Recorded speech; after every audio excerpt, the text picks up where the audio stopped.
Lumabas kayong mga Ignacio! Kayo mga kampo ng demonyo!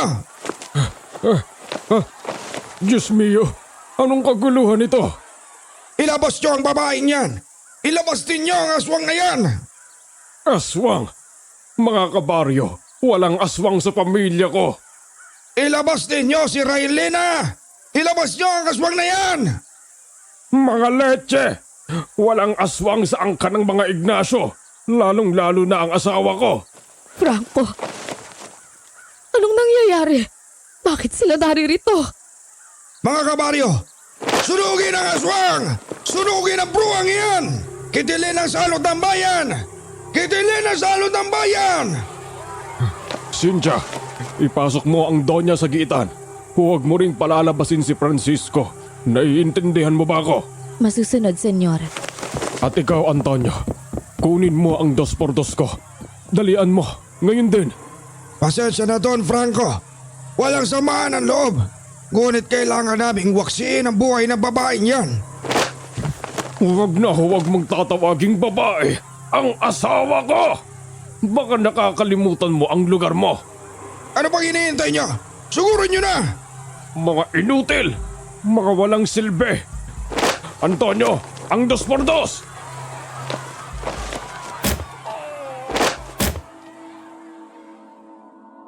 Kung drama lang din ang pag-uusapan, hindi rin pala papatalo ang mga tao noong makalumang panahon. Akalain mo, susunugin nila ang isang babae sapagkat sa tingin nila ito'y isang aswang. Mabuti na lamang ngayon, may mga batas na kaya kahit isa akong aswang, di ako makakaranas ng ganyan. Pero syempre biro lang. Hindi naman talaga kasi ako naniniwala sa aswang. Bakit? Simple lang. Wala naman kasing patunay na meron talagang aswang. Ngayon, noong mabasa ko ang talaarawan ng lolo ko, maaring nabago nito ang aking pananaw ukol sa mga aswang. Marahil totoo nga sila. Totoo na nandito sila kasama natin. Hello, magandang araw po sa inyong lahat. Itago niyo na lang ang aking pangalan sa palayaw na Amir.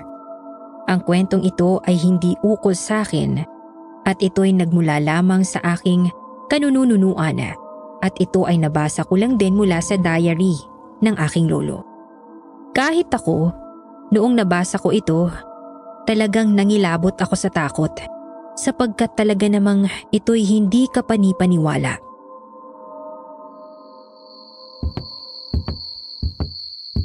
Anong balita?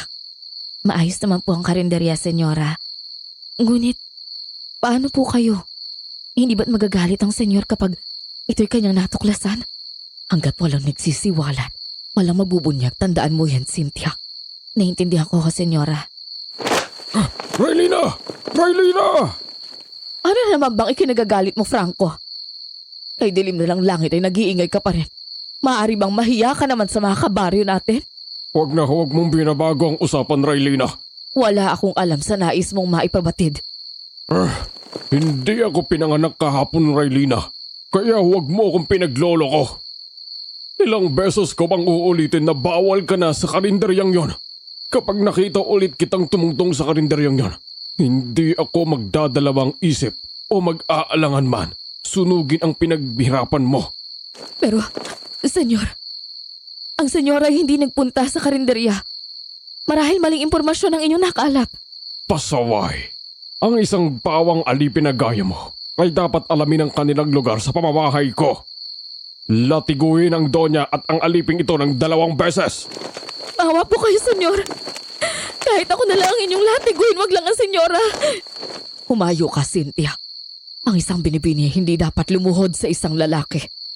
Kung ikaw man ay nauuyam sa akin, Franco, huwag mo namang idamay ang batang ito. Ako na lamang ang iyong saktan.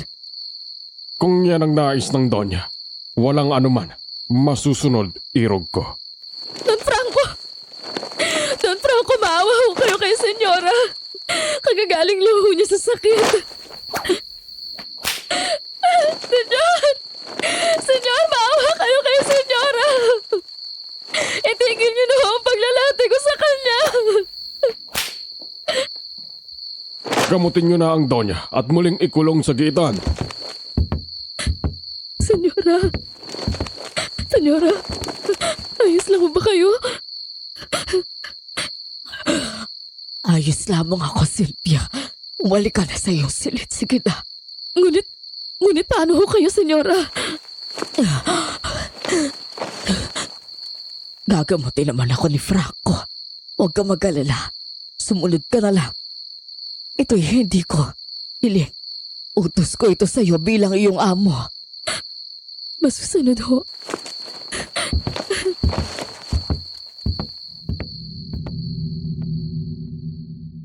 Samot-sari ang nararamdaman ni Cynthia sapagkat napalapit na rin ang kanyang loob sa Donya. Hindi naman kasi mahirap mahalin ang ginang. Mababaw lamang ang kasiyahan nito. Isa pa, napakabusilak ng puso ni Donya Raylina. Ito na rin siguro ang dahilan kung bakit marami ang mga nagmamahal sa kanya sa kabila ng mga akusasyon.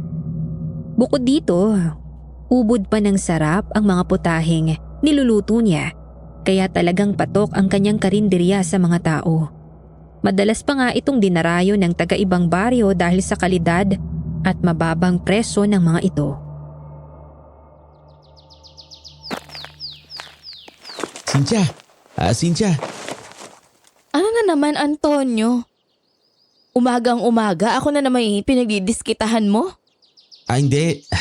May gusto lang akong itanong sa'yo. Ano, bilisan mo. Kay rami ko pang trabahong dapat tapusin. Totoo bang nasa giitan ng Donya? Kumusta na kaya yung kalagayan niya? Maayos ba siya ngayon? Isa lang ang tanong, Antonio. Ay, nako. At pasensya na, hindi ko maaaring ibunyag ang mga detalyeng yan. Bakit naman hindi maaari? Tama na ang sat-sat, Antonio. Mabuti pa tapusin mo na nga ang iyong trabaho nang ikay makauwi ng maaga. Ganda ng araw ngunit tila lagi kang galit. Bakit hindi mo subukang ngumiti? Ay nako, alam mo, kung ikaw rin lamang ang aking ngingitian ay hindi na lamang. Sadyang mapagbiro si Antonio. Ito na rin siguro ang isa sa mga nakakawili niyang katangian. Ngunit sa kabila ng ganitong klase niyang pag-uugali, hindi isang mangmang si Antonio. Unti-unti niyang napapansin ang mga kakaibang bahagdan ng pangyayari sa mansyon ng mga Ignacio. Ang mga pangyayaring ito ang nagtulak sa kanya upang gumawa ng mga aksyon at mag-imbestiga. Marahil isa sa mga pangunahing rason na unti-unting nadiskubre ng binata ang lihim ng mga Ignacio.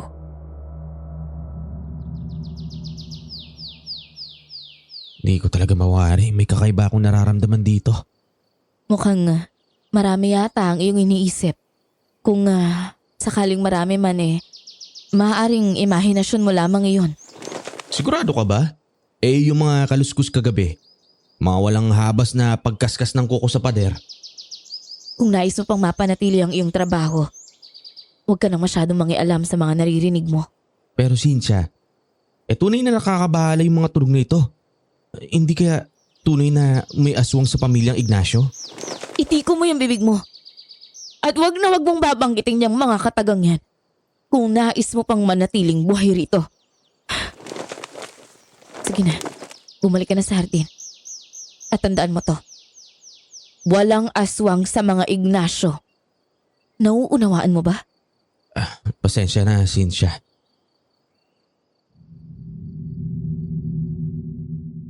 Nung una ay pinalagpas lamang ito ni Antonio. Ngunit tila marami pang mga sikreto siyang natutuklasan. At sa bawat lihim na ito, mas marami pang nakakawindang na mga katotohanan ang masisiwalat. Isang gabi, habang paalis na siya sa mansyon ng mga Ignacio, bigla siyang ipinatawag ni Don Franco. Kinakabahan pa nga siya at iniisip na may nagawa ba siyang mali. Ngunit kahit ganun, naglakas loob siyang pumunta at harapin si Don Franco. Habang naglalakad sa malawak na pasilyo, hindi maiwasang magsitaasan ang kanyang mga balahibo. Hindi niya alam kung ano ang dahilan, ngunit may nararamdaman siyang hindi kaaya-aya na tila ba ay may mali. at habang naglalakad may nabangga siyang binata. Tinitigan lamang siya ng binata at hindi man lang humingi ng paumanhin. Ang hindi niya alam na ang binatilyong ito ang anak ng kanyang amo, ang piping tagapagmana ng mga Ignacio, si Francisco. Nawala ang kanyang focus sa dinadaanan at hindi napansing nakalagpas na pala siya sa opisina ni Don Franco. Sa hindi inaasahang pagkakataon, aksidente niyang nadinig ang mainit na pagtatalo ng mag-asawa.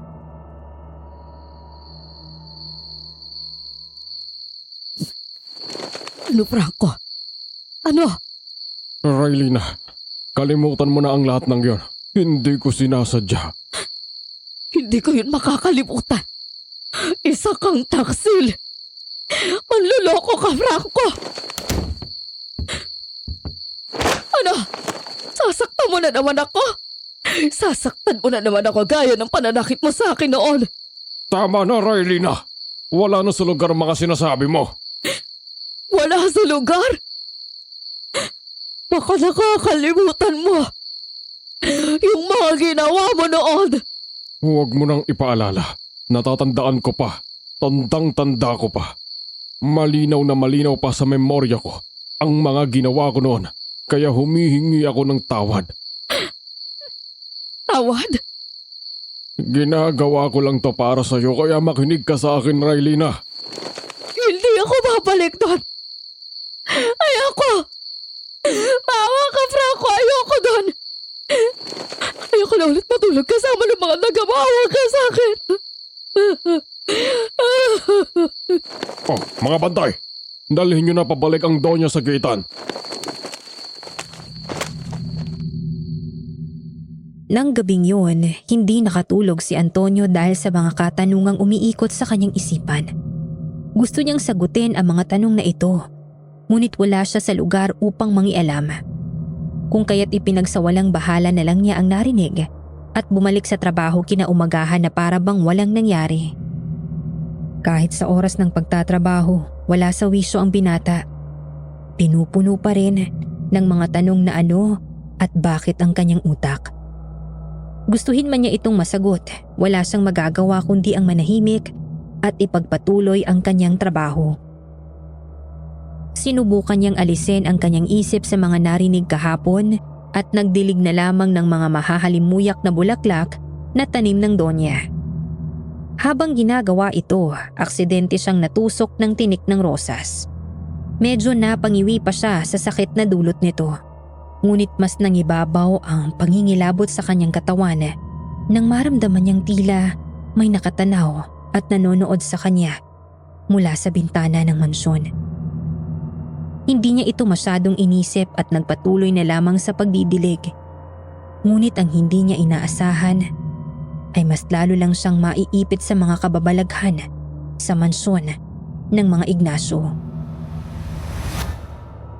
Habang winawalis ang mga nakakalat na tuyong dahon ng mangga sa sahig, may naamoy na kakaiba si Antonio. Tila amoy ng isang dugo. Sa kanyang marahang paglapit doon, ay kanyang nasaksihan ang karumal-dumal na dinanas ng isang alagang baboy. Bahagyang nanlaki ang kanyang mga mata. Dugo na rumaragasa mula sa hiwa ng tiyan nito at mga laman loob na tila ba ay nawawala na parang isang misteryo. Sino ang may kagagawa nito? Ito ang nasa isipan ni Antonio. Umalon ang kanyang lalamunan, ngunit hindi niya magawang igalaw ang kanyang mga kamay at paa. Halos bumaliktad ang kanyang sikmura. Walang alam kung ano ang kanyang gagawin sapagkat ito ang unang beses na nakakita siya ng ganitong pangyayari. Itinukod niya ang hawak niyang walis at marahang tinapik sa baboy. Sa mga oras ding yun, dumating na si Cynthia at nabalot ang kapaligiran ng isang katahimikan na tila isang sumpa. Nang magtagal ang kanilang mga pagtitig sa nakahandusay na baboy, lalo itong nagiging bangungot sa kanilang mga isipan.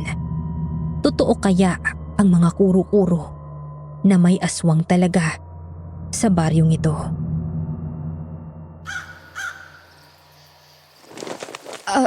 Ano? Antonio? Sige, ililigpit na natin yan. Tara na. Lagi bang nangyayari to? Hindi naman. Ano ba talagang nangyayari dito? Para akong mababaliw dahil lagi mong tinatago lahat. Hindi ko alam kung tama pa ba tong mga nangyayari o talagang totoo yung mga sabi-sabi. Na ano? Na talagang aswang ang mga Ignacio. Nagkakamali ka, Antonio. Walang aswang sa mga Ignacio. Kung hindi yun aswang, ano yun, Cynthia? Ano yun nakahando sa inababoy ngayon? Baka parehan sa gaganaping pista. Kung bakit sila nagkatay. Naiintindihan kita, Cynthia, pero hindi mo ako maluloko. Kung ayaw mo sabihin ng totoo, ako mismo ang hahanap sa mga sagot sa mga tanong ko. Kilabot at pagtataka. Ito ang bumabalot sa isipan ni Antonio. Ano kaya ang kanyang gagawin? Kung sino si Cynthia, ang kanyang tatanungin. Tiyak na hindi siya sasagutin ito. Kung kaya't isang desisyon na lamang ang kanyang maaaring tahakin. Ang alamin ang katotohanan sa sarili niyang paraan. Sa tulong ng dating kumpadre ng ina ni Antonio, nagawa niyang makapasok sa munisipyo. Inalughog ni Antonio ang bawat papeles na nakita niya sa munisipyo. Ngunit kahit anong paghahanap na kanyang gawin, walang anumang impormasyon ang meron tungkol sa mga Ignacio. Tila ba sinadyang alisin ang bawat record na may kaugnayan sa mga ito. At sa kahit anong anggulo, ito ay may kakatwang imahe na hindi maipaliwanag ni Antonio. Pagod, sawi, at nanghihinayang sa mga oras na iginugol sa paghahanap, dumiretso siya ng karinderya ni Doña Raylina. Ito ang lugar na hindi niya inaasahan na makakalap ng mga impormasyon. Bakit? Ang kasagutan ay walang malalim na pakahulugan. Ito ay simple lamang. Ang mga lugar gaya ng karinderya ay hindi pinupugaran ng mga sikreto. Lalong-lalo na't ito ay isa sa mga pinakalantad at kilalang karinderya sa baryo. Walang pag-aalinlangang pumasok si Antonio. Bungad ang mahalimuyak na amoy ng mga putahe sa karinderya. Umorder ang binata ng dinuguan, ang kanyang paborito, kasama ng isang mainit na sabaw ng tinola. Lubos na nagustuhan ng binata ang pagkain at nangako sa sarili na siya'y muling babalik sa karinderyang ito. Pauwi na sana si Antonio sa munti niyang tahanan, ngunit bumalik siya ng mansyon nang maalalang nakalimutan niya ang kanyang pintas. Ito ay binigay sa kanya ng yumao niyang ama. Ngunit sa kamalasan pa nga niya, naipit siya sa isang gulo na talagang babago sa buong buhay niya.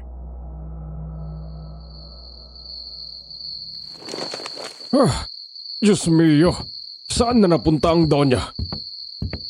Cynthia, hindi ba't ikaw ang huling nakausap ng Donya kanina? Paumanhin ho, senyor. Ngunit hindi ko rin ho nalalaman kung nasaan ang senyora. Pwes, hanapin mo. Kung ayaw mong ulo mo ang itutusok ko sa aking patalim. Masusunod ho. Sa abot ho ng aking makakaya, senyor. Mga stupido! Kaya na nga lang ang gagawin nyo. Natakasan pa kayo. Walang aalis ng mansyon hanggat di nahahanap ang Donya. Wala akong pakialam kung kinakailangan nyong matulog rito. Mahanap lang ang babaeng yon. Ano? Anong tinitingin-tingin nyo dyan? Siya, kilos na! Mga inutil! Nabalot ng matinding kaguluhan ng buong mansyon. Tila isang pugad na mga langgam na ginambala.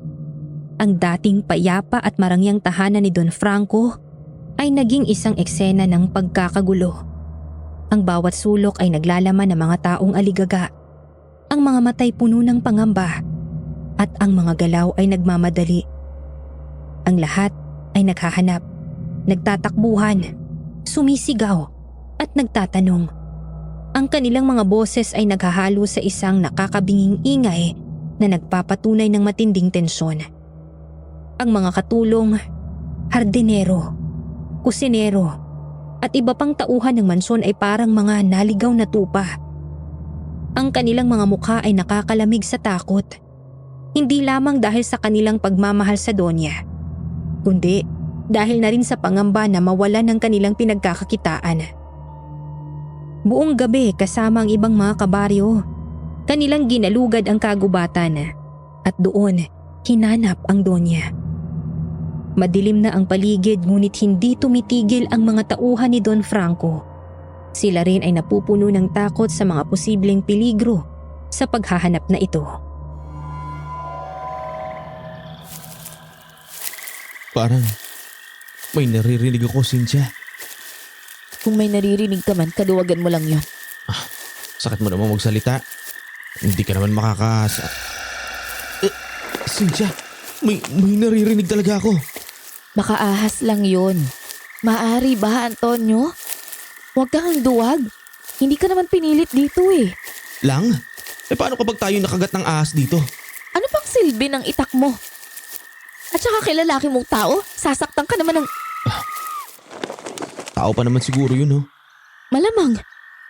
Alangan namang baboy mo. O ano pang hinihintay mo dyan? Sundan natin yung tunog.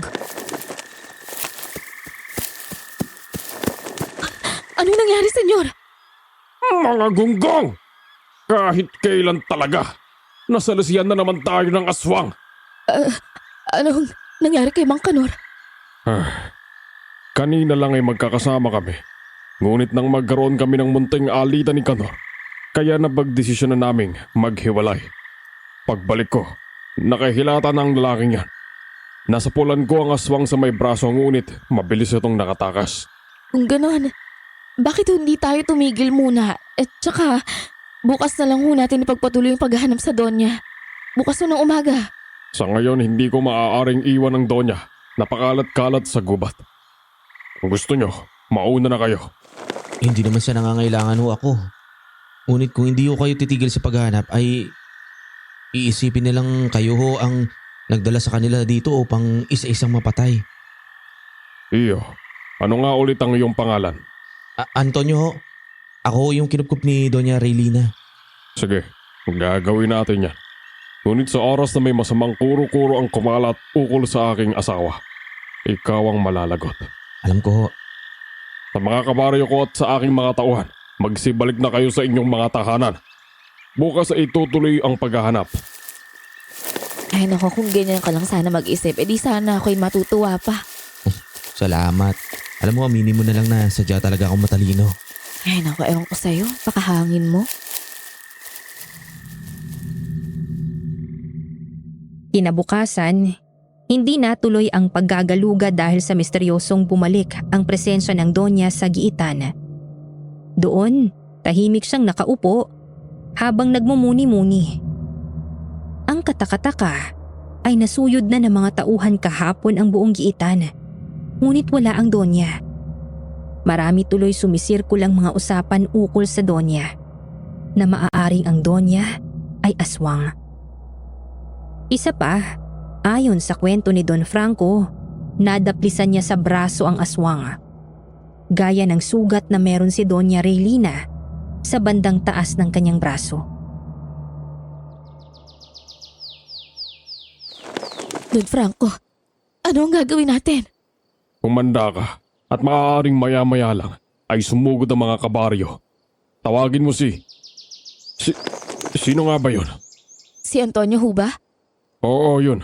At alisin niya muna ito sa mansyon. Ibigay mo kay Antonio ang susi papuntang kubo sa kabilang baryo. Mahirap na. Kinakailangan nating mag-ingat. Paano ang Donya? Tago naman ang gitan. Hindi nila mahahanap ang Donya. Lalo na't buhay pa ako. Salamat, Don Franco. Masusunod ho ang inyong bilin. Matapos matanggap ni Cynthia ang bilin, ay hindi na siya nag-atubili na gawin ang ipinag-utos ni Don Franco. Na agad siyang dumiretso sa hardin kung saan madalas na ginagawa ni Antonio ang kanyang trabaho. Ngunit nabigo siya dahil tila di niya mabakas ang anino ni Antonio. Naglibot na rin si Cynthia at nagtatanong-tanong sa mga nakapalibot, ngunit sa kasamaang palad, hindi pa raw nila nakikita si Antonio. Ay naku, asan na yung lalaking yun? Hinahanap mo ba ako? Oh, ano nangyari sa'yo? Wala, medyo may sinat lang ako. Medyo mahina kasi resistensya ko kaya hindi ako masyadong naglalabas pagkagabi. lumabas.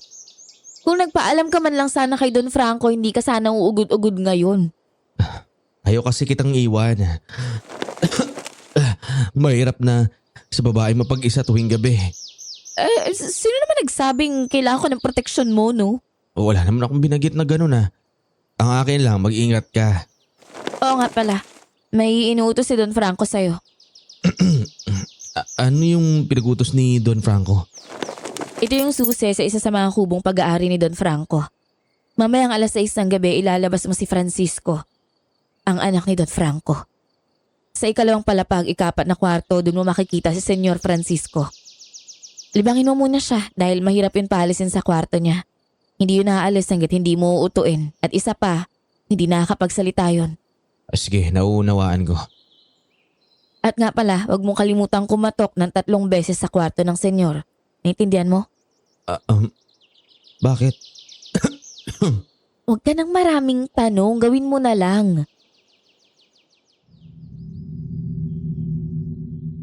Gaya ng bilin na ipinahatid ni Don Franco, pagsapit ng 6:00, kumatok si Antonio ng 3 beses sa kwarto ni Senyor. Bumukas naman ang pintuan ng walang kahirap-hirap. Sadya pala talagang pinabalot ng kadiliman ang kwarto ni Francisco. Medyo hindi rin malinis ito. Sa katunayan, ang kisame nito ay inaagyaw na. Meron ding mga lumang pagkain na inaamag na. Mukhang hindi kinain ng senyor. At ang nakakapagtaka pa ay ang masangsang na amoy sa kwarto nito.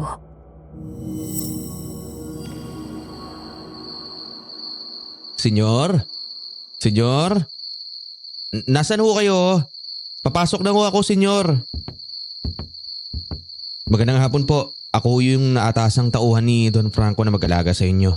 Sa ngayon, nagkakagulo lang talaga ang buong mansyon dahil sa biglaang pagkawala ni Donya. Ngunit wag ho kayo mag-alala, senyor, dahil ligtas na nakabalik ang Donya. Sa totoo lang, ulilan na ho talaga ako. Maswerte nga ho kayo na may mga magulang kayo na nag-aalala sa inyo eh. Hindi ko ho kayo masisisi. At alam ko ho na hindi at wala ako sa lugar upang magsabi sa inyo nito pero mahal na mahal ho kayo ng Donya at ng Don. 6:00 na ho pala. Tara na po, senyor.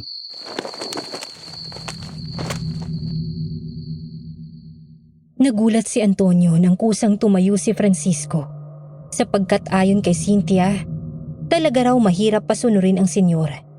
Tila iba naman ito sa kwento ni Cynthia. Pero kahit ganon, natuwa si Antonio sapagkat naging matagumpay ang bilin sa kanya ng Don.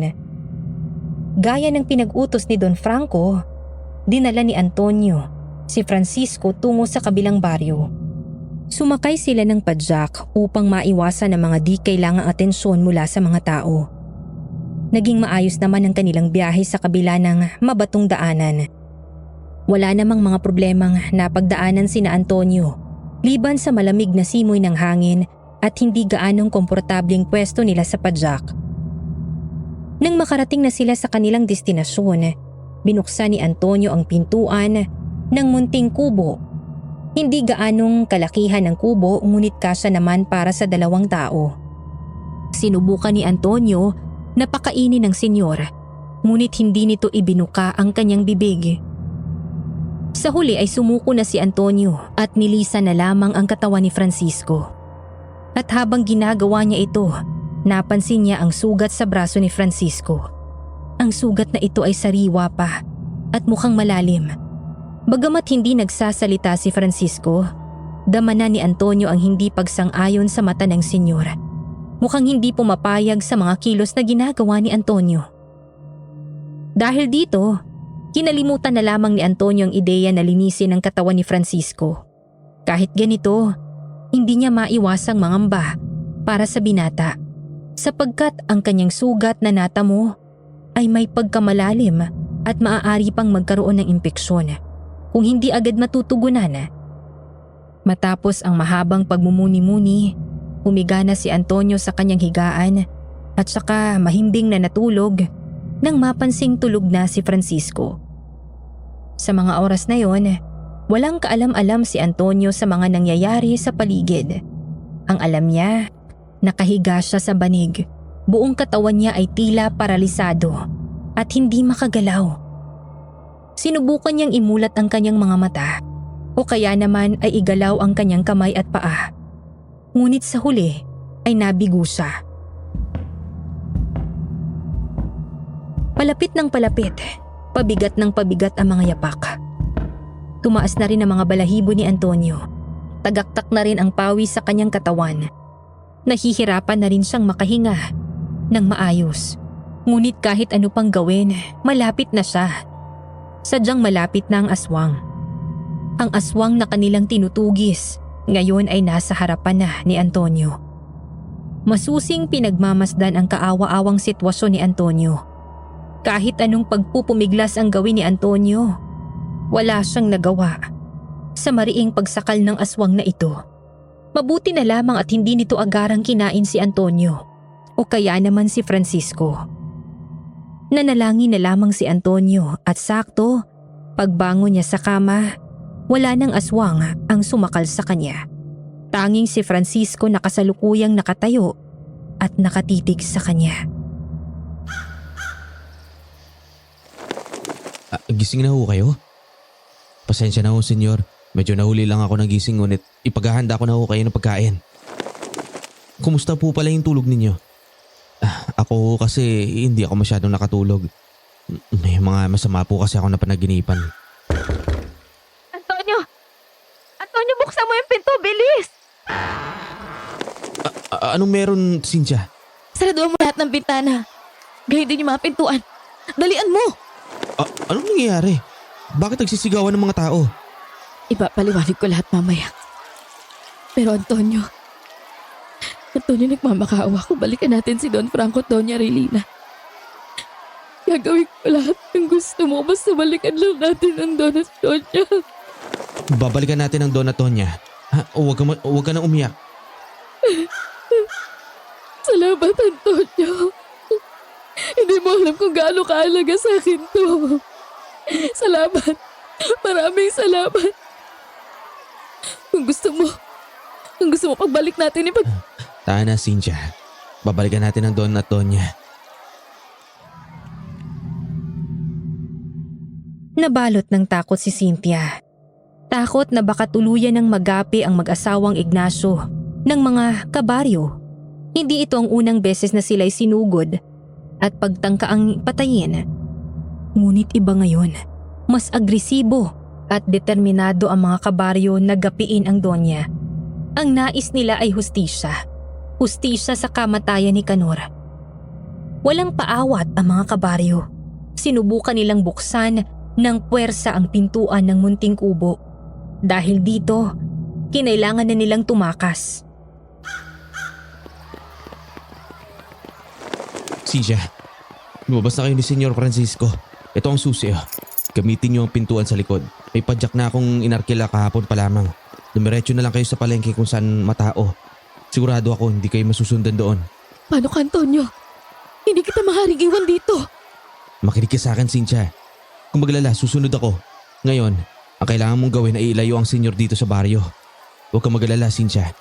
Babalik ako ng buhay, pangako yan. Mag-ingat ka. Sige, pagbilang ko ng 3. 1, 2, 3, takbo! Umalingaw-ngaw ang sigawan at galit sa loob ng maliit na bahay kubo. Sinusugod ng mga taga-baryo si Antonio. Parang mga bubuyog na nagkakagulo sa isang pugad. Walang pag-aalinlangan, kinuha ni Antonio ang galon ng gas. Binuhos niya ito sa paligid ng kubo. Sa mga oras na ito, nanlaki ang mga mata ng mga taga-baryo para silang nakakita ng multo. Umaatras na sila, takot sa pwedeng mangyari at gawin ng binata. At nang magliyab ang posporo sa kamay ni Antonio, nagsimula nang umalis ang mga tao. Sinunog ni Antonio ang kubo at nagliyab ito na parang higanting sulo. Matapos nito siya'y kumaripas ng takbo na mas mabilis pa sa kidlat at tila parang isang asong naghahabol ng buto hanggang sa hindi na siya makita ng mga taong humahabol sa kanya. Unang pumasok sa isipan ni Antonio ay hanapin sina Cynthia at Francisco. kung kaya't agad siyang dumiretso sa palengke. Nakita niya ang likod ni na Cynthia at Francisco, pero parang bula lang, nawala ulit. At di naglaon, nagkahiwa-hiwalay na naman sila. Parang isinuka na ng lupa ang pag-asa ni Antonio. Daig pa niya ang basang sisiw na nanghihina sa gitna ng malakas na ulan. Pero may nagbulong sa isip niya, ang kanyang pangako kay Cynthia. Gumapang siya, kumain ng panandalian para lang makatayo ulit. Saka naglibot muli hanggang sa kanyang matagpuan ang dalaga. Sa wakas, natanaw niya ang pamilyar na mukha, si Cynthia. Pero wala doon si Francisco. Si Cynthia lang, mag-isa, parang halaman na nalanta.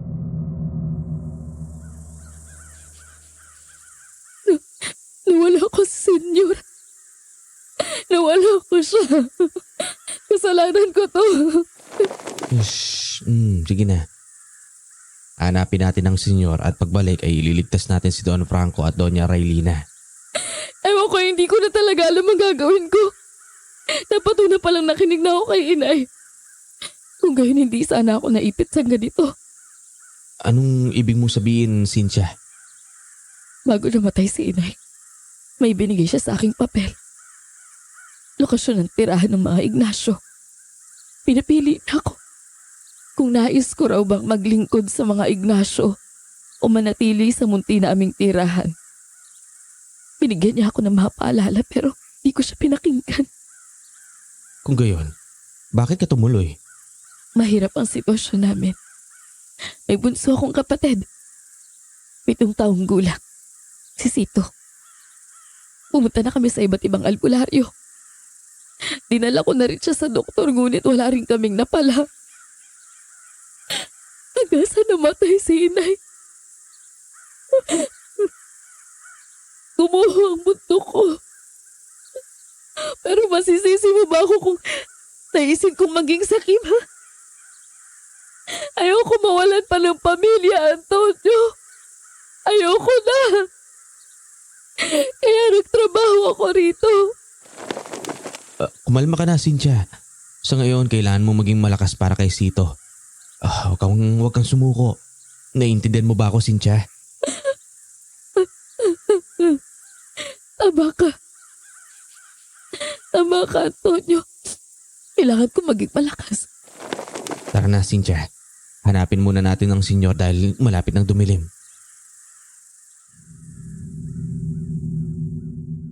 Matapos ang nakakalungkot na revelasyon, bumalik ang dalawa sa palengke. Umaasang masisilayan si Francisco. Ngunit tila naglaho ang binata na parang bula.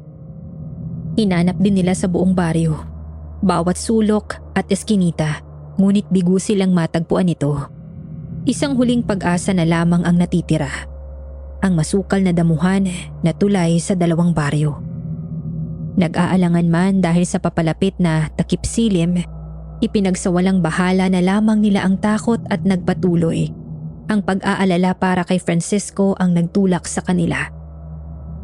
Sa bukana ng damuhan, bumungad ang isang nakakatakot na tanawin. Ang mga matataas na damo ay tila humahawi sa hangin. Nagbibigay ng impresyon ng isang madilim at misteryosong gubat. Ngunit hindi sila nagpatinag at buong tapang na naglakad papasok. Sa kanilang paglalakbay sa gitna ng matatayog na damo, hindi mapigilan ni Cynthia ang mangamba. Ang bawat kaluskos at anino ay nagpapaalala sa kanyang kaba. Subalit si Antonio ay tila isang matatag na tanggulan na nagbigay ng katiyakan sa dalaga. Ang kanyang mga mata ay naglalaman ng determinasyon at pagmamahal. Nangako siyang puprotektahan si Cynthia na hindi niya ito papabayaan sa gitna ng panganib.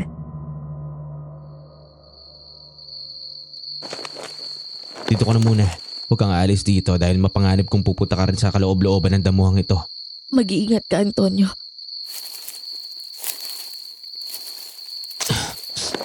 Kinis. Kung minamalas ka nga talaga. Antonio? Antonio, ano nangyari sa'yo? Ayos ka lang ba? Oo. Ayos lang ako. Aray ko. Kainis. Ano nangyari? May masakit ba? Huwag ka mag-alala, pupuntahan kita dyan. Cynthia! Huwag ka nang pumunta rito! Cynthia? Cynthia? Cynthia!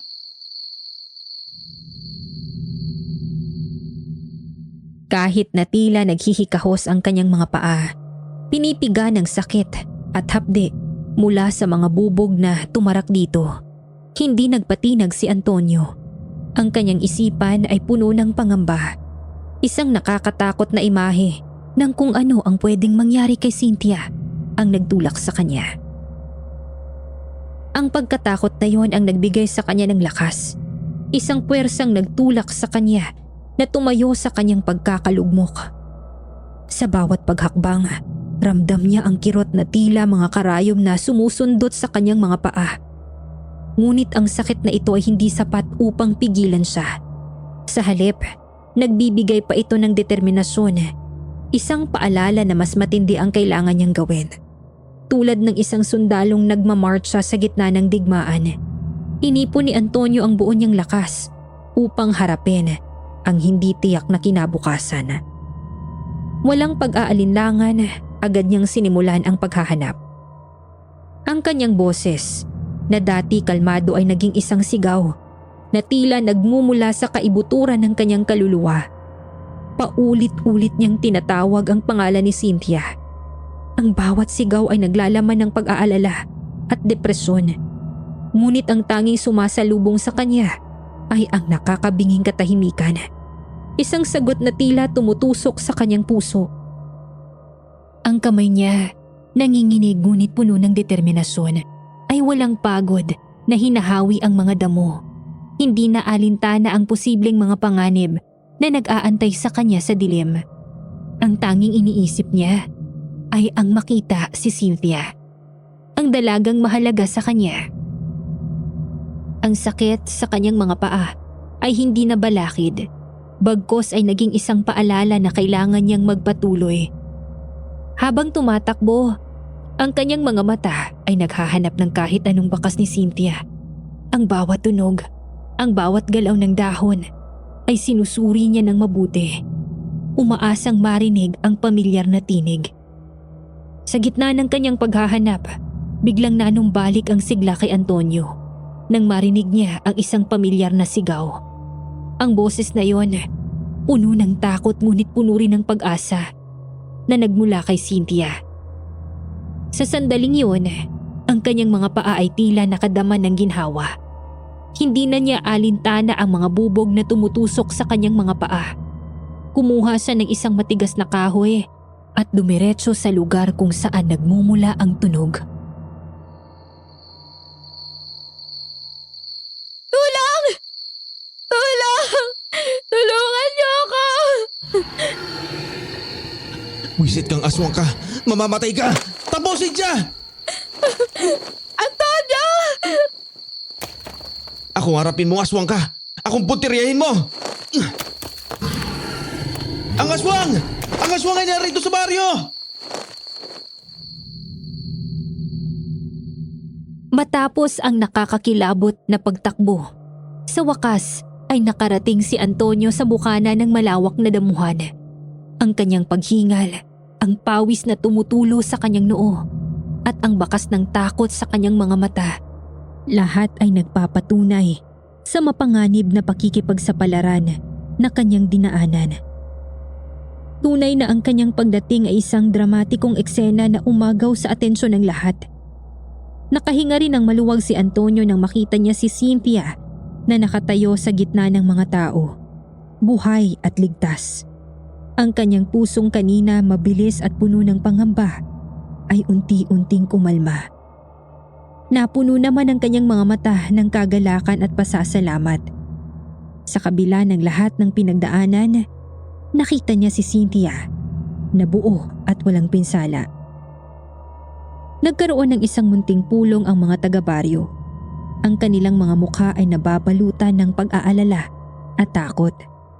Ang kanilang nasaksihan ay hindi pangkaraniwan. Isang bagay na tila galing sa mundo ng mga alamat at kababalaghan. Ang kanilang mga bulungan ay nagpahiwatig ng kanilang pagkabahala. Itong pangyayari na ito ay nag-iwan ng isang marka sa kanilang isipan na tunay na nanggagambala ang aswang. Samantala, ang aswang na kanina'y nagdulot ng malaking takot ay lumayo mula sa publiko. Ang kanyang paglisan ay nagbigay ng pansamantalang kapayapaan at katiwasayan para kina Antonio at Cynthia. Ang kanilang mga buhay ay naging ligtas kahit pansamantala lamang. Ngunit ang mga pangyayari sa gabi ay nag-iwan ng isang malalim na impresyon. Isang paalala na ang panganib ay maaaring magbalik anumang oras. Nang gabing yun, nagkaroon ng seryosong usapan sina Antonio at Cynthia. Naisipan nilang dalawa na ipagpapatuloy nila ang paghahanap kay Francisco pagsapit ng umaga. Pansamantala tayong ligtas. Ngunit wala pa rin kasiguraduhan yung mga mangyayari sa atin. Anong balak mong gawin, Antonio? Uuwi na ba tayo pabalik ng baryo? Tingnan natin bukas. Masyado na rin madilim eh. Kailangan natin magpahinga. Sana nga may mahanap tayong masisilungan. Ba't hindi tayo maglibot para makahanap tayo ng kubong masisilungan? Kung gusto mo, maghiwalay muna tayo para mas mabilis. Huwag na. Ayokong maulit yung nangyari kanina. Dapat nga hindi kita iniwan eh. Dahil kung hindi baka napuruhan ka na. Wala namang masamang nangyari sa akin. Huwag ka mag-alala. Ipangako mo sa akin, Cynthia. Lagi kang mag-iingat. Bukas na bukas, hanapin natin si Senyor Francisco. Pangako yan. Nangako sila sa isa't isa na kanilang hahanapin si Francisco at kanilang tutuparin bukas na bukas din. Sa paghahanap ng pansamantalang kanlungan, nasilayan nila ang isang abandonadong kubo sa gilid ng kakahuyan. Ang kubo na dati isang tahanan ay ngayon tahimik na saksi sa paglipas ng panahon. Doon sila sumilong, isang lugar kung saan maaaring ipahinga ang kanilang mga katawan at isipan na pagod sa mga nakaraang pangyayari. Ang payak na silungan ay naging isang kanlungan para sa kanilang gutom at pagod. Kinabukasan ng araw ay muling sumikat. Naghanda sila upang muling simulan ang paghahanap kay Francisco. Ngunit ang araw ay lumipas ng puno ng pagkabigo. Sila ay naghanap sa bawat sulok, sa bawat landas. Ngunit hindi nila natagpuan si Francisco. Ang malungkot na katotohanan ay nagdulot ng panghihina sa kanila. At sa bawat oras na lumipas ay nagpapalala ng kanilang pag-aalala at pangamba. Ang kanilang paghahanap ay tila isang walang katapusang pagsubok. Ang bigat ng kanilang kabiguan ay tila nagbabaon sa kanila sa kalungkutan at pangamba. Antonio, paano kung hindi na natin mahanap si Senyor? Hindi ba nararapat na umalis na tayo? Naiintindihan ko yung pag-aalala mo, ngunit ang senyor ay nakakaawang tao. Hindi ko maaaring iwan lang siya ng ganun. Nakita mo naman kagabi, diba? Nakita mo naman siguro kung anong kayang gawin ng aswang na yon. Ngayon tatanungin kita, anong mas mahalaga sa'yo? Ang Senyor o ang buhay na nakararami? Baka tama ka. Ngunit kaibigan ko si Francis. Mamamatay na lang tayo, yan pa rin ang iniisip mo. Paano naman ako? Paano ang Don Antonia? Paano yung mga tao sa mansyon? Ha? Kumalma ka, Cynthia. Konting oras na lang. Kung hindi natin siya mahanap sa araw na ito, babalik tayo ng baryo. Ngunit babalikan pa rin natin siya. Sumilakbo ang tensyon sa pagitan ng dalawa. Isang alitan na nagdulot ng matinding init sa kanilang mga ulo. Ang bawat salita ay parang naglalagablab na apoy. Nagpapalitan ng mga pasaring at paratang. Sa gitna ng initan, nagbitaw si Antonio ng isang kataga na nagmarka ng kanilang pangunahing misyon. Kapag hindi nila natagpuan si Francisco sa araw na yon, wawakasan na nila ang paghahanap at babalik sa kanilang baryo. Nabiguman ang kanilang mga inaasahan, hindi napawi ang kanilang pag-asang makabalik ng buhay sa kanilang pinanggalingan. Ang sinag ng araw ang naging saksi sa kanilang pagbabalik. Bagaman malungkot ang kanilang puso, ang kalyeng patungo sa mansyon ay tila may bagong sigla. May kapayapaan sa kanilang dibdib nang makita nila ang kanilang tahanan. Ngunit ang kapayapaan na ito ay agad na palitan ng pagtataka nang marating nila ang mansyon. Ang dating naglalakihang pinto na nagbibigay ng marangal na pagbati ay wala na. Tanging mga bakas na lamang ng kahoy ang kanilang nakikita. Parang isang nilalang na binakbak ang dibdib. Ang mga hagdan na dati marahan nilang inaakyat ay puro putol na at hindi na maakyat. Tila isang luma at napabayaan na gusali.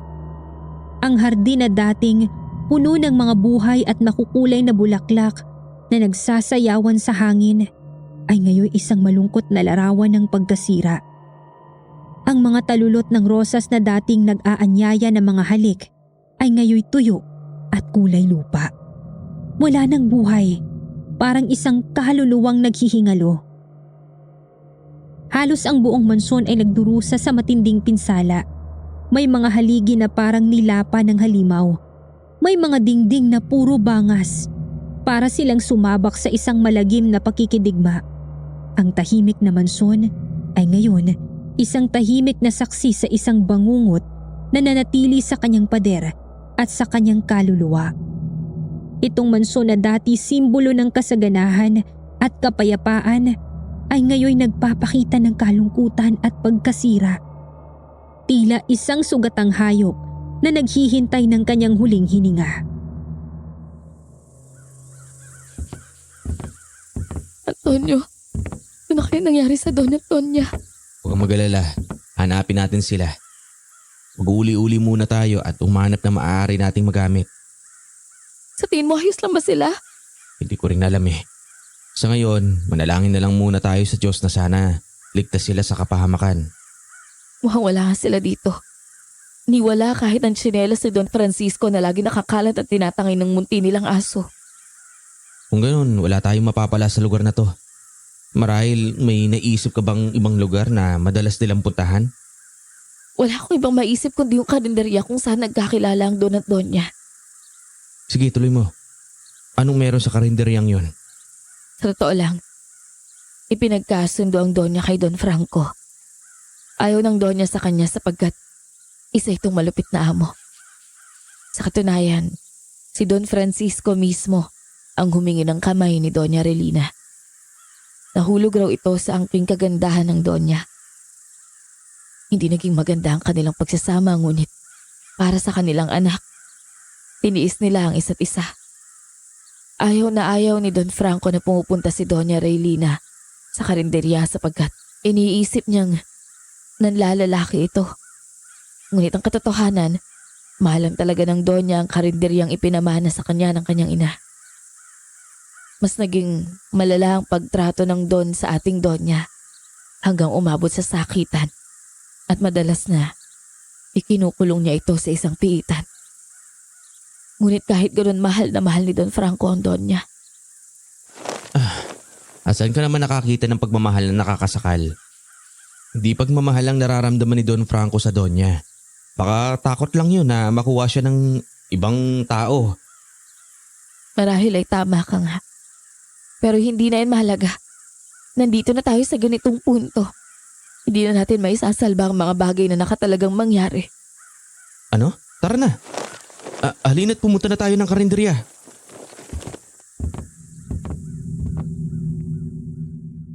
Sumunod sa kanilang napagkasunduan, tumungo ang dalawa sa karinderya. Hindi tulad ng nakasanayan, ang dating buhay at masiglang karinderya ay ngayon tila isang anino na lamang ng nakaraan, gaya ng sinapit ng mansyon. Ito ay nagmistulang isang guho, sira-sira ang mga dingding at halos hindi na makilala ang dating anyo. Ang mga bakas ng galit at paninira ay malinaw na nakikita. Nagpapatunay na marahil ay sinugod din ito ng mga kabaryo. Sa kabila ng mga sikreto at walang katiyakang naghihintay sa kanila, naglakas loob ang dalawa na pasukin ang karinderya. Ang mga pinto ay nagngangalit sa bawat pagbukas, tila nagbabadya ng nakatagong misteryo. Sigurado ka ba, Antonio? Mukhang wala namang taong nandito eh. Marahil libutin muna natin ang buong karinderya. Sige, gawin natin yan. Maghiwalay tayo ng daanan. Nang sa gayon ay mabilis ang ating paghahanap. Teka, saan ako tutungo? Sabay na tayong pumasok ng kusina. Ako magbabantay sa bungad upang maging alerto ako sa panganib. Ikaw naman, siguro suyuin mo na lang ang impakan at tawagin mo na lang ako sa oras na may mapansin kang kakaiba. Kung yan ang nais mo, sige, gagawin ko.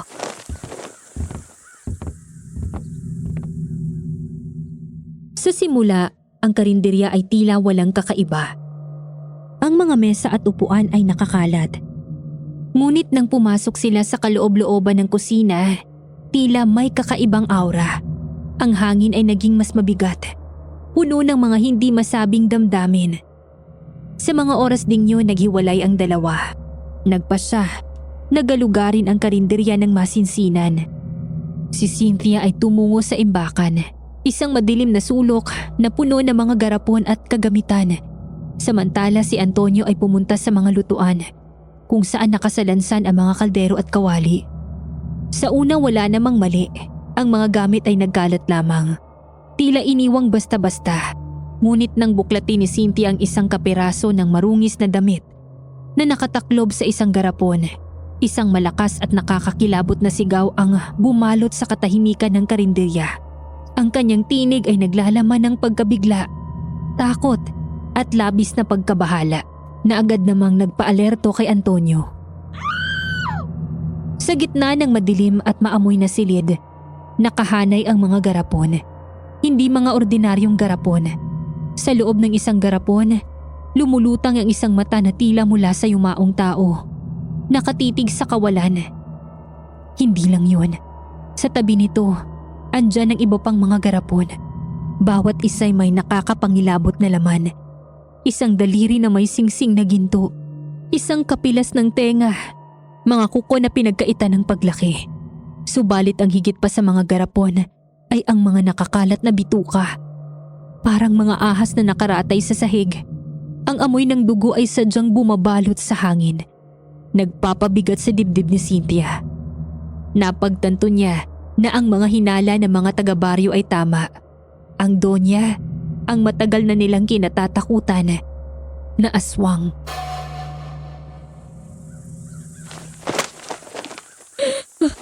Antonio! Antonio! Oh, anong nangyari? Anong nangyari sa'yo, Cynthia? Nandiyan ba yung aswang? Mata? Si Donya. Si Donya Raylina ang aswang. Totoo ang hinala. Oo, Antonio. Tama nga mga taga-baryo.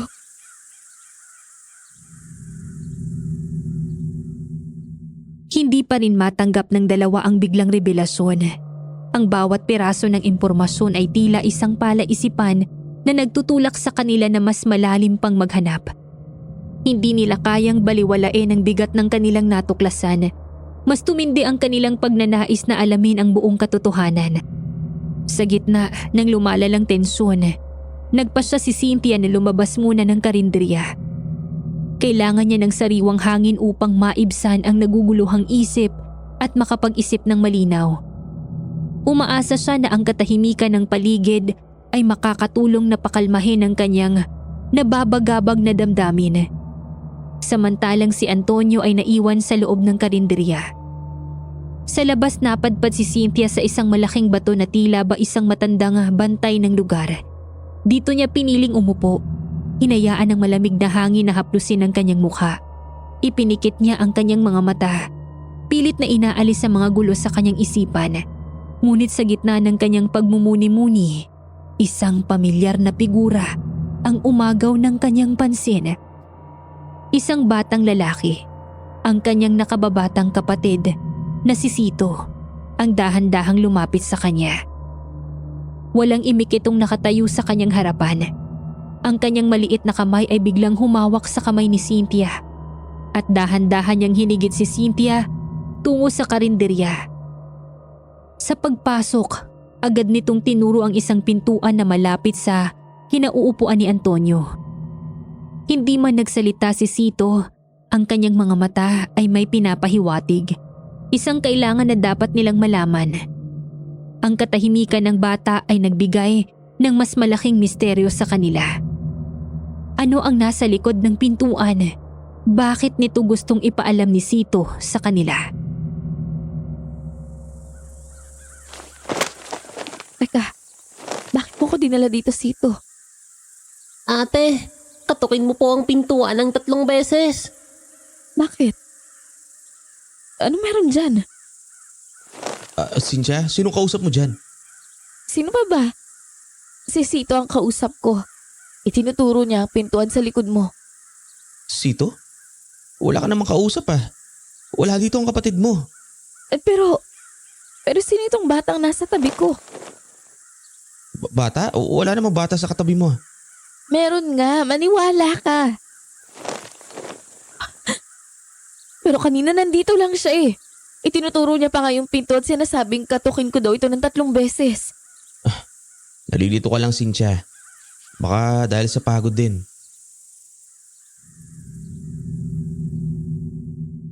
Sariwa pa rin sa isipan ni Cynthia ang kanyang nakita. Isang pangyayaring nagpumilit sa kanya na kumilos at magpatunay. Hindi siya nagpatinag sa pag-aalinlangan ni Antonio.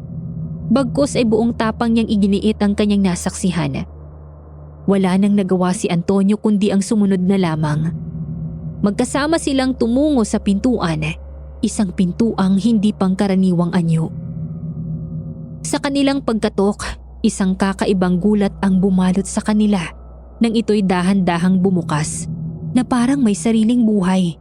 Hindi dahil sa kanilang pagkatok kundi dahil sa isang lihim na mekanismo. Sa likod ng pintuan, bumungad ang isang hagdanan, hindi karaniwan at tila gawa sa matigas na bato. Mabagal at maingat silang bumaba. Nang makarating sa dulo, nagulat sila sa kanilang nasaksihan. Halos naliligo ang buong silid sa mga papel, litrato at sulat. Nagkalat ang mga ito sa maruming sahig. Napapikit si Cynthia at Antonio sa alikabok na sumalubong sa kanila. Pinulot nila ang mga litrato na naglalaman ng mga figura ng mga Ignacio, mga litrato ni Doña Relita at Francisco. Nang sila'y magpatuloy sa kanilang paghahanap, natagpuan nila ang mga sulat. Sila ay mga liham na isinulat ni Doña Relita para kay Don Franco. Mga salita ng pagmamahal, pananabik at marahil mga hinaing na hindi nasabi sa iba. Patuloy nilang pinulot ang mga papel upang magkasama-sama ang mga peraso ng palaisipan sa nais nilang malaman. Mahal na mahal kita, Franco. Anong ibig sabihin nito? Hindi ba siya ang aswang? O irog ko. Nais ko nang halikan ang iyong labi at pisngi. Sana'y muli tayong magkita. Paano mo ko nagawang lokohin? Hindi pa ba ako sapat? Gayong ginawa ko naman ang lahat. Teka, nalilito ako, Cynthia. Anong ibig sabihin ng mga to? Hindi ko sinasadya. Mahal kong Relina. Sana'y mapatawad mo ang lalaking ito, aking irog. Patawad, mahal ko. Ito ang kwintas na ipinamana sa akin ng aking yumaong ina. Ito'y agimat ang nag-aadya sa lahat ng masama. Sana'y iyong magustuhan, irog ko. Ano ba talaga nangyayari? Sino ang tunay na aswang? Nanganganib si Don Franco. Kailangan nating bumalik sa mansyon. Nandun sila. Nasisiguro ko yun.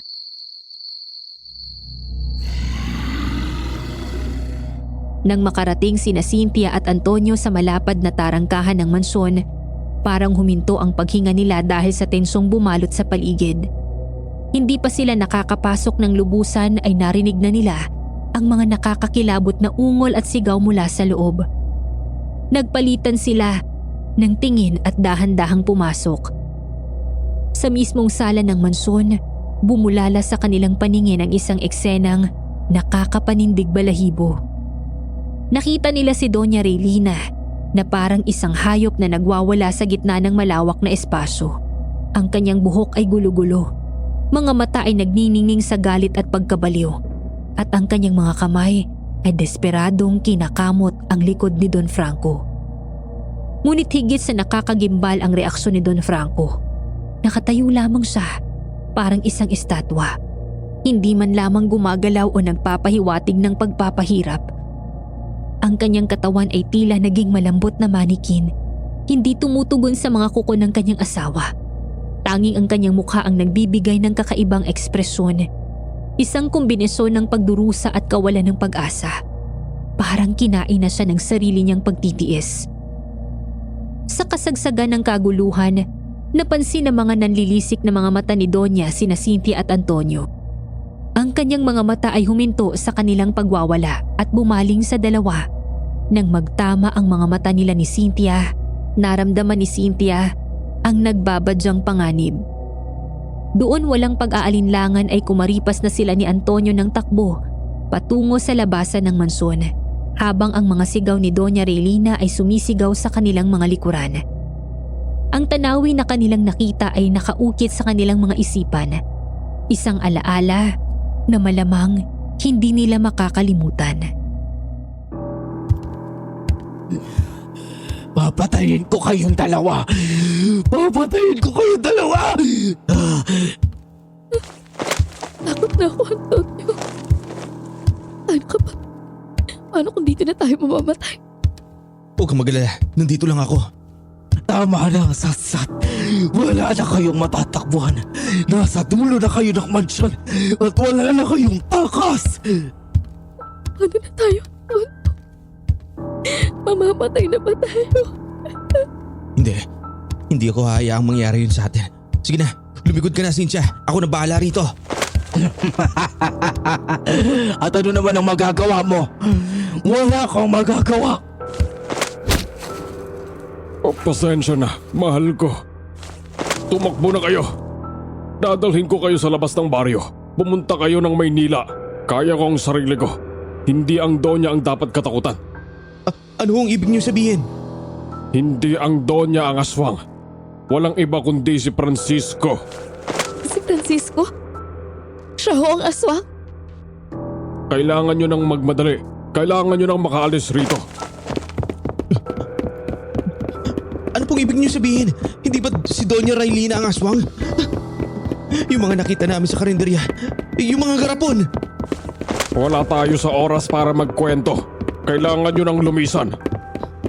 Ipaintindi niyo sa akin. Putang ina! Tama na! Tama na, Antonio! Huwag kang mangialam dito, Cynthia! Simula nung bumalik si Francisco nang wala sa wisyo, doon nagsimula lahat. Nahuli namin siyang kumakain ng laman loob ng mga tauhan namin. Una ay isang katulong lang, ngunit unti-unti na siyang lumalala. Nawala na rin sa wisyo ang Donya. Kinakain na siya ng mga karumal-dumal na pangyayari sa pamilya ko. Ano yung nangyari nung hinahanap natin ng Donya? Ano to, lahat to gawa-gawa niyo lang din? Masisisi mo ba ako? Masisisi mo ba ako bilang isang ama? Oo, si Canora ang nakahuli sa tunay na anyo ni Francisco. Kaya pinatay ko siya. Ngunit kasalanan ko bang mahalin ang aking mag-ina? Alam kong mali. Ngunit para sa pamilya ko, gagawin ko ang lahat. Tama na. Nandito na siya. Umalis na kayo. Napakabilis ng mga pangyayari. Tila isang madilim na panaginip na biglang sumulpot sa gitna ng tahimik na gabi. Ang mga salita ni Don Franco na dating parang mga hamon lamang ay nagkaroon ng nakakatakot na katotohanan. Naroon na nga si Francisco, hindi na isang mortal kundi isang nilalang na lumulutang sa ere. Ang kanyang katawan ay tila nag-aanyong aswang sa dilim. Wala nang pagdadalawang isip. Isang iglap lamang ay sumugod dito sa kinaroroonan ni Don Franco. Ang matulis at mapanganib na kamay ng nilalang ay bumaon, parang kidlat sa dibdib ng kawawang Don. Ang dugo, mainit at malapot, ay sumirit mula sa sugat. Dumaloy sa bibig ni Don Franco habang ang mga mata nito ay nangungulila sa takot at pagkabigla. Sa huling hibla ng kanyang lakas, inabot niya ang punyal. Ang huling sandata na maaari niyang maipamana kay Antonio. Ang sandali ay puno ng hapdi, takot at pangamba. Cynthia, humihingi ako ng tawad. Hindi ko sinasadyang patayin si Sito. At Antonio, para sa akin, patayin mo si Francisco gamit ang punyal na ito. Pakawalan mo ang minamahal kong anak. Tuluyan ang nalagutan ng hininga ang Don at sa puntong yon, ang dalawang magkasama ay tinakasan ang lokasyon nang wala ng pag-aalinlangan. Desperado silang tumakbo na nagbunga sa isang krisis kung saan kinailangan ni Antonio na harapin si Franco sa isang marahas na kumprontasyon. Sa unang yugto ng kanilang sagupaan, walang pagkakataon si Antonio na makasaksak ng punyal dahil sa mga malalakas na atake ni Francisco na tila isang nanggagalit na hayop. Bawat pag-atake ni Francisco ay nagpapalipad sa katawan ni Antonio na nagpapahirap sa kanyang maiposisyon ang sarili para sa isang epektibong paraan. Ngunit sa gitna ng kawalan ng pag-asa, isang alabok ng pag-asa ang sumilay. Si Cynthia ay biglang naalala ang agimat na kanyang ibinulsa kanina sa karinderya. Isang maliit na bagay na nagbibigay sa kanya ng isang di inaasahang pag-asa. Sa isang kilos ng desperasyon, inihagis niya ang agimat kay Francisco at sa isang maswerteng pagkakataon, sumapol ito sa kanyang katawan. Bilis, Antonio! Saksakin mo na ng punyal! Saksakin mo siya sa may bandang puso! Umanda kang aswang ka! Katapusan mo na! Huwag mong taasan ang iyong abog dahil sa kamay ko, tatapusin kita ng isang iglap.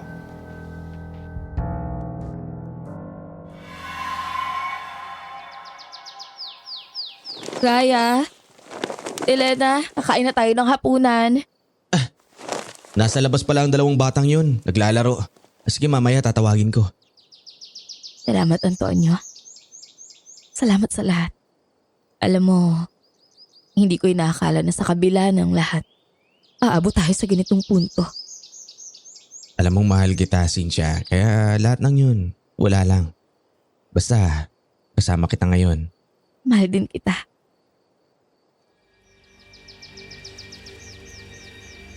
Nang binabasa ko po ang tala-arawang ito, unti-unting pumatak ang aking mga luha. Hindi lang kasi takot at kilabot ang aking nadama. Naawa rin ako sa sinapit ni Don Franco at Doña Raylina. Sa dami siguro ng aking mga nabasa tungkol sa kakatakutan, ito ang tumatak sa akin ng lubusan. Siguro nga ito ang tunay na nagpabago sa aking perspektibo ukol sa mga aswang. Marahil sila nga ay hindi gawa-gawa lamang at sila ay nandito sa mundo kasama natin.